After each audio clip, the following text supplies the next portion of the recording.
The relentless heat of a summer afternoon blanketed the outskirts of Woodland Hills, California. Officer Emily Davis adjusted the air conditioning in her patrol car, her partner Mark Hayes chuckling over his grandmother's latest attempt to perfect her berry pie recipe. Their banter came to an abrupt halt as Emily slammed on the brakes, the tires screeching against the asphalt. Standing in the middle of the desolate road was a golden retriever, its fur dusty and matted, but its eyes alive with an intelligence that made Emily's breath catch. The dog didn't move, not even an inch, its gaze fixed on the patrol car with a determination that seemed almost human. "What the?" Mark muttered, lowering his sunglasses. Emily leaned forward, studying the dog through the windshield. "It's not running. Strays don't just stand their ground like this." As if hearing her words, the retriever took a step forward, then paused, turning its head to glance at the dense line of trees off the roadside. It looked back at them, its amber eyes carrying an urgency neither officer could ignore. "It wants us to follow," Emily said, already opening her door. Mark sighed, grabbing his hat. This better not lead to another raccoon chase. But the moment Emily stepped out, the retriever trotted off, looking back to ensure they were following. Emily felt a tug deep in her chest, a silent plea emanating from the animal. This was no ordinary stray. The path into the woods was narrow and overgrown, the air heavy with the scent of pine and heat. The officers pushed through low-hanging branches, their boots crunching dry leaves and brittle twigs. The golden retriever moved with purpose, occasionally glancing over its shoulder to confirm they were keeping up. Minutes later, the trees parted, revealing a small clearing bathed in sunlight.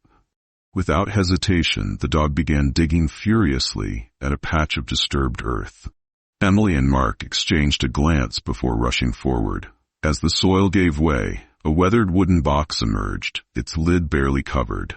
Emily knelt, hands trembling as she pried it open.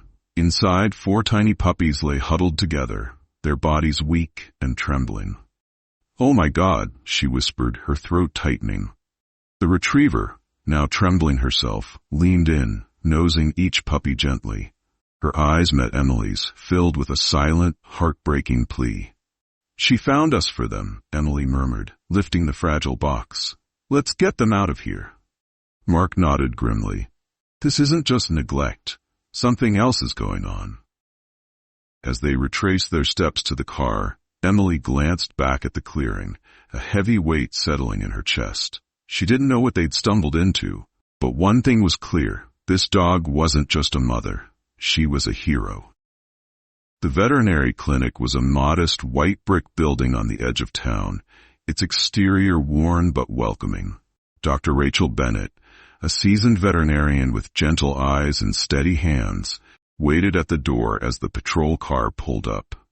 Emily carried the box of fragile puppies, Sunny, her golden retriever savior, following close behind, her maternal instincts keeping her tethered to her babies. "They're in bad shape," Emily said as she handed over the box. Rachel's brows knit together as she peered inside, her practiced hands quickly examining the puppies. Their small bodies trembled from dehydration and exhaustion, and their breaths came shallow and uneven. Sunny let out a soft whimper, her eyes never leaving the box as Rachel carried it into the examination room. Inside, the sterile scent of antiseptic filled the air. Rachel placed the puppies on a padded table, working quickly to stabilize them. "They've been sedated," she said, her voice tight with restrained anger. "The levels are high, but not fatal. Someone kept them quiet, deliberately." Emily's stomach turned. "You're saying this wasn't just abandonment?" Rachel nodded grimly. "The sedation is controlled, prescription grade. Whoever did this knew what they were doing." Sunny stayed close, her amber eyes darting between Rachel and her fragile puppies. Her soft whines echoed through the room, a sound so filled with worry it made Emily's throat tighten. "They'll make it," Rachel reassured, carefully administering fluids to the puppies. "They're fighters, like their mother." As Rachel worked, Emily stepped aside, pulling out her phone. She scrolled through reports of animal abandonment cases in the region, her detective instincts kicking in. What she found made her pulse quicken. In the past 6 months, several incidents of animals left in remote locations had been reported, all under suspicious circumstances. Mark walked in, holding 2 cups of coffee. "What are you thinking?" "This isn't an isolated incident," Emily replied, showing him her phone. "It's a pattern." Rachel interrupted, her voice steady but urgent. "These puppies will need round-the-clock care, but they'll recover. What worries me is why someone would go to such lengths to hide them like this." Sunny moved closer to Emily, nudging her leg as if urging her to act.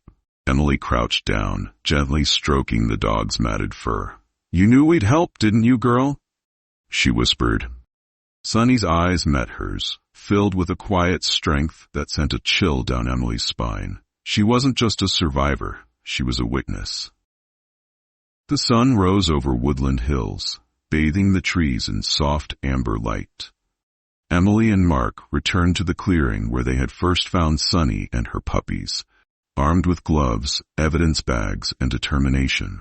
Sunny trotted beside them, her head held high, her nose twitching at every scent in the air. "This time, we look carefully," Emily said, slipping on a pair of gloves. "There has to be something we missed." The clearing felt different in the early light, less tranquil, more ominous. As they retraced their steps, Mark spotted faint tire tracks pressed into the dirt. "These aren't from our patrol car," he noted, crouching to examine them. "Looks like a larger vehicle, maybe a van or a small truck." Emily scanned the ground, her eyes narrowing on a low-hanging branch. Something was caught on its rough bark, a scrap of fabric, torn and faded. Carefully she pulled it free, revealing a piece of heavy-duty material, the kind used in industrial uniforms. A partial logo was visible on one corner, though too worn to decipher completely. "Good eye," Mark said, photographing the scene. "This is starting to look like more than just animal abandonment." Sunny circled the clearing, her nose close to the ground. She stopped suddenly, her ears perking up as she sniffed a patch of disturbed earth. "What is it, girl?" Emily asked, moving toward her. Sunny pawed at the dirt, her movements precise, deliberate. "She's leading us again?" Mark murmured, watching with a mix of awe and curiosity. As they dug into the spot, they uncovered a layer of cigarette butts, crumpled wrappers, and scuff marks, evidence of human activity. Someone had spent time here, and not long ago. Emily bagged the items, her mind racing. This isn't random. Someone planned this. They wanted to hide those puppies and whatever else was going on here from sight. Back at the station, they pieced together their findings. Mark pulled up surveillance footage from nearby roads, scanning for anything unusual. Hours later, his voice broke the silence. "Got something." On the screen, a grainy image of a white van appeared, passing through a gas station near the clearing. The timestamp showed 4:37 a.m. on the morning they found Sunny. Mud obscured the license plate, but the logo on the van's side bore a striking resemblance to the fabric scrap. "This van could be our lead," Emily said, her voice firm. "We need to find out where it came from." Sunny sat by the evidence table, her eyes locked on the map spread before them, as if she, too, understood the importance of what they had uncovered. "This is bigger than we thought," Mark said quietly, glancing at Sunny. "And I have a feeling she's just getting started." The white van became the thread Emily and Mark pulled on, unraveling a tapestry of suspicion. Their search led them deeper into Woodland Hills, where the terrain grew denser, and the air carried a sense of foreboding. The trail ended at an old warehouse, its corrugated metal walls streaked with rust, and its windows boarded up as if trying to keep the world out, or something in. Sunny's demeanor shifted as they approached. Her ears perked up, her body tense, and her steps deliberate. She sniffed the air, let out a low growl, then glanced back at Emily. "She knows something," Mark said, gripping the flashlight in his hand. Emily nodded. Let's see what she's leading us to. The warehouse loomed like a forgotten relic, surrounded by overgrown vegetation and littered with evidence of recent activity. Tire tracks crisscrossed the gravel, and discarded cigarette butts hinted at human presence. Someone's been here recently, Emily murmured, running her hand over a set of heavy-duty padlocks securing the main entrance. As they circled the building, Sonny led them to a side door slightly ajar. Emily's heart pounded as she pushed it open, the creak of rusted hinges slicing through the silence. The smell hit them immediately, a potent mix of dampness, waste, and neglect. Inside, the dim light filtering through cracks revealed rows of rusted cages stacked haphazardly against the walls. Whimpers and soft cries echoed through the cavernous space, the sounds of fear and desperation. Dogs of all breeds and sizes huddled in the filthy cages, their eyes wide with terror. "Oh my God," Mark breathed, his flashlight sweeping over the scene. Sonny darted through the rows, her nose working overtime as she sniffed out every corner of the warehouse. She stopped at a smaller, locked door near the back, pawing at it and whining urgently. "There's something here," Emily said. "Help me with this." Mark found a crowbar among the abandoned tools and worked the lock open. The door gave way to reveal a smaller, hidden room. Inside were more cages, but these contained puppies, dozens of them, some barely old enough to open their eyes. Medical charts lined the walls, detailing experiments and treatment schedules. "This isn't just abandonment," Emily said, her voice shaking with anger. "This is organized, systematic." Sonny moved between the cages, her body language urgent and maternal. She lingered near one cage, pawing at it until Emily opened it. The puppy inside let out a feeble cry as Sonny nuzzled it, her whine filled with heartbreak. As they documented the scene, the sound of tires crunching gravel outside made them freeze. Emily peeked through a crack in the boarded-up window. A white van had pulled up to the warehouse, and two men stepped out, one dragging a large bag behind him. Mark's voice was low but steady. "We've got company." Emily's grip tightened on her radio. "We call this in now, and whatever happens, we don't let them leave." Sonny's golden eyes locked onto Emily's, as if understanding the gravity of the moment. She crouched low, muscles coiled, ready for what came next. The low hum of voices carried into the warehouse as Emily and Mark exchanged tense glances. Outside, the two men unloaded a bag from the van, their movements hurried and deliberate. Sonny crouched low, her ears alert, her sharp eyes darting between Emily and the sound of footsteps approaching the warehouse door. Emily spoke into her radio, her voice a barely audible whisper. "This is Officer Davis. We've located the suspects and evidence of illegal activity, requesting immediate backup. Approach quietly. Suspects are armed and active." Sonny let out a soft growl as the main door groaned open, the two men stepping inside. Flashlights cut through the shadows as one of them muttered, "Let's get this done quickly. We can't risk anyone finding this place." Mark positioned himself near the back room, his hand hovering over his holster. Emily stayed near the cages, her heart pounding as the men walked closer, their boots crunching against the gritty floor. The taller of the two men stopped suddenly, his flashlight sweeping over the rows of caged dogs. "Didn't you lock this door?" he asked, his voice sharp. Before the other could answer, a low, menacing growl echoed through the warehouse. Sonny stepped into the dim light, her body tense and poised, her golden coat bristling. "What the?" one of the men started, but Sonny lunged, her sharp bark cutting him off. She didn't attack. Instead, she circled them, her movements calculated, her presence commanding. "Now," Emily shouted, emerging from the shadows with her weapon drawn. "Police!" "Don't move." The shorter man panicked, bolting toward the side exit. Sonny sprang into action, her powerful legs propelling her forward. She leapt, grabbing the back of his jacket and dragging him to the ground. He struggled, but Sonny held firm until Mark reached him, cuffs snapping around his wrists. The taller man raised his hand slowly, his face pale. "You don't understand," he stammered. "You're messing with something bigger than you know." Emily's voice was cold.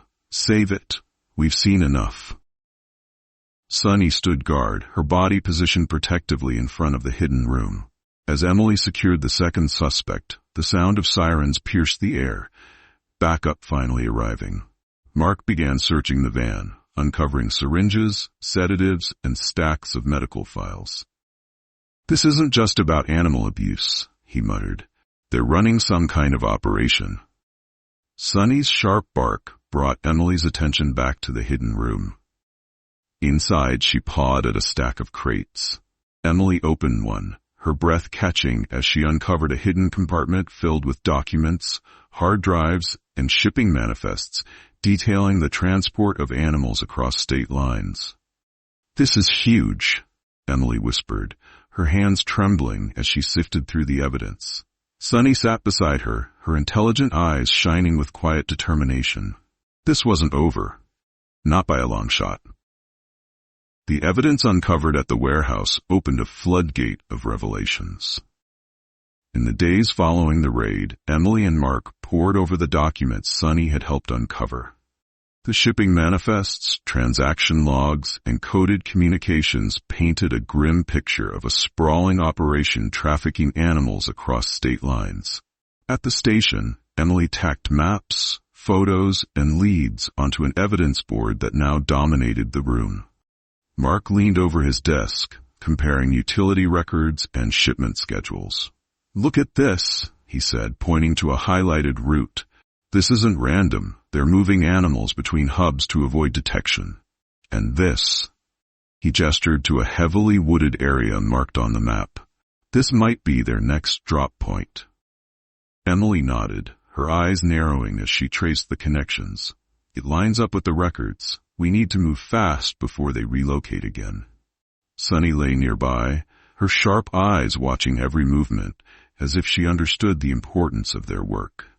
Every now and then she'd rise, her nose twitching, and approach the evidence board, her attention fixed on specific photos or maps. "She's something else," Mark said, shaking his head with a mixture of awe and respect. "It's like she knows what's going on." Later that evening, Emily and Mark briefed their team. The new target was an abandoned property deep in the woods, a supposed storage facility for agricultural equipment, but the documents hinted at something more sinister. The tactical team gathered in the station's conference room, reviewing blueprints of the property. "This isn't just about saving animals," Emily said, her voice firm. "It's about dismantling a network that's profiting off cruelty. We go in fast, secure the site, and take down anyone involved." Sunny's ears perked up at the sound of Emily's voice, and she moved to her side, pressing against her leg in silent support. The convoy set out under the cover of darkness, the winding road to the property growing narrower with each mile. Sunny rode in the back of Emily's vehicle, her posture alert and focused. "This place is going to be well guarded," Mark said, glancing at the GPS. "They've had time to prepare." As they approached the site, the first glimpse of the facility sent a chill down Emily's spine. The main building, an aging barn with its windows boarded up, stood at the center of a compound surrounded by dense forest. Security cameras glinted in the moonlight, and the faint hum of a generator broke the eerie silence. Sunny's low growl brought Emily back to the moment. She followed the dog's gaze to the tree line, where shadows shifted unnaturally. "They're not alone," Emily whispered, gripping her flashlight. The tactical team fanned out, moving into position as Emily and Mark crept closer to the barn. Sunny led the way, her movements silent and deliberate. Inside, the barn told a story of cruelty and profit. Rows of makeshift cages filled the space, many holding terrified animals. Charts and supplies were scattered across tables, and the air was thick with the stench of neglect. Sunny stopped abruptly, her body tense. She pawed at a section of the floor near the back wall. Emily knelt beside her, pressing her ear to the wooden planks. "There's something underneath," she murmured. Mark found a crowbar, and together they pried open the hidden compartment. Below was a narrow tunnel leading to a smaller, underground room. Inside, they found more cages and a stash of documents, alongside syringes and vials of sedatives. They were trying to erase this place, Mark said, his voice grim. Before they could process further, a shout rang out from outside. "They're here!" Sunny bolted toward the commotion, Emily and Mark close behind. In the chaos, two figures tried to flee into the woods, but the team quickly apprehended them. As the dust settled, Emily crouched beside Sunny, stroking her fur. "You did it again, girl," she whispered. Sunny looked up, her intelligent eyes filled with the same unyielding determination. The network was unraveling, but the fight wasn't over yet. The morning sun broke through the dense canopy of woodland hills, casting long shadows over the ruins of what once served as a hub for cruelty. Officers, veterinarians, and animal welfare volunteers worked tirelessly to catalog evidence, free animals, and restore some semblance of peace to the frightened creatures they had rescued. Emily stood amidst the controlled chaos, the weight of the operation still heavy on her shoulders. Sunny sat beside her, alert and poised, her amber eyes scanning the activity. Nearby, Mark spoke with a forensic officer, gesturing toward a stack of documents and hard drives recovered from the hidden room beneath the barn. This wasn't just about profit, Emily murmured to herself. It was a calculated, systematic operation. Sunny nudged her hand gently, pulling her from her thoughts. Emily knelt beside her, stroking the golden retriever's fur. "We couldn't have done this without you," she whispered. Sunny tilted her head, her intelligent gaze locking with Emily's, as if she understood every word. As the day unfolded, a grim picture of the network's scope emerged. The hard drives contained files detailing breeding programs, sedatives used to control the animals, and extensive records of buyers and other facilities across multiple states. The evidence revealed an operation far more sinister than anyone had imagined. Dr. Rachel Bennett arrived, her expression a mix of exhaustion and determination. "We've stabilized most of the animals," she reported. "But some of them, they've been through things no creature should endure. Sunny's puppies, though, are fighters. They're going to be okay." Hearing this, Sunny's ears perked up, and she let out a soft, relieved whine. Emily smiled, placing a hand on the dog's head. "Your family's safe now," she said. "But you already knew that, didn't you?" Mark joined them, holding up a newly discovered folder. "You're going to want to see this," he said. Inside were blueprints for 2 more facilities hidden in neighboring states. "This wasn't their main hub," he continued. "It's just one piece of a much bigger puzzle." Emily's jaw tightened as she scanned the plans. "Then we keep going. This ends here." Sunny rose to her feet, her posture alert and ready. Emily chuckled softly. "I guess you're ready to take this on too, huh?" Dr. Bennett knelt beside Sunny, her voice soft. "You know, she's not just a hero. She's a symbol of resilience, of hope. She's showing us that even in the darkest circumstances, there's a way forward." By late afternoon, the first convoy of rescued animals began leaving the site, headed to rehabilitation centers set up with Sunny's help in mind. Her methods, born of instinct and intelligence, had inspired a new approach to healing traumatized animals. Emily watched as Sunny wandered through the facility one last time, checking on the animals as if giving them her silent promise of safety.